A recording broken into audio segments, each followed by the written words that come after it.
Let's now get some more insight into those latest GDP figures and its implications. Earlier, I spoke with the Professor of Economics at the University of Uyo, Professor Akpan Ekwo. I started by asking him if the latest figures came to him as a surprise. Before the COVID-19 pandemic and the sharp decline in oil revenue, the economy was not doing too well. It was in a state of stagflation, with a rising unemployment, rising inflation, and other macro fundamentals in the wrong direction. So the pandemic further worsened the situation, but definitely the contraction was not expected, you know. But let me say that technically we are not yet in a recession, because you need 2 quarters of negative growth for you to say you're in a recession. But the way it is, I'm sure the next quarter will definitely put the economy right into a very deep recession. So what do these numbers mean for the average Nigerian? Well, the average Nigerian, the number means that things are going to get worse, except government takes very drastic steps to reduce the adverse effect of the recession, because the recession in Nigeria is a special type. It affects both the demand and the supply side of the economy. So for the average Nigerian, it portends hard times, except drastic measures are put in place by the government. It shows that things are going to be difficult.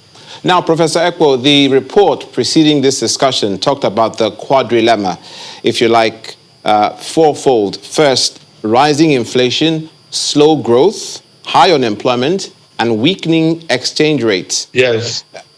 In your view, should policymakers respond to these GDP numbers? How should policymakers respond to these GDP numbers? GDP numbers show that we are in deep, as I said, both numbers already in the inflation. So what the policymakers and the authorities have to do is to encourage investment.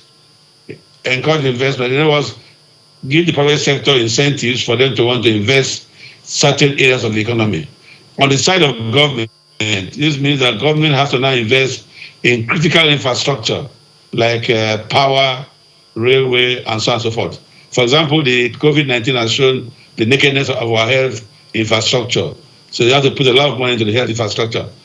So right now, what we need is expansionary fiscal and what we call investment or social policies. And then before the next quarter comes in, the CBN can also help in several ways. But this is the time now to give stimulus package to households and their families for them to be able to keep spending, so that the demand side of the economy is at least moderated and not to allow it to decline so fast. And also give private sector incentives for them to help or assist or collaborate with government in investing in infrastructure. Critical areas. As we speak, power supply for the most part is still epileptic. So we need to invest a lot in infrastructure, because that will generate jobs, ICT, and so on and so forth. Because the pandemic, the health crisis, in my view, I'm not a health specialist, but it looks like it will take a long time for it to subside. So we have to make sure that we reduce the adverse impact of the incoming recession. As I said, technically, we're not yet in a recession. I certainly hope that we don't descend into recession. Yeah. Thank you so much for your insight on this issue. Professor Akpan Ekwo, yes, a professor of economics and public policy at the University of Uyo. Thank you so much for your time on the News at 10 tonight.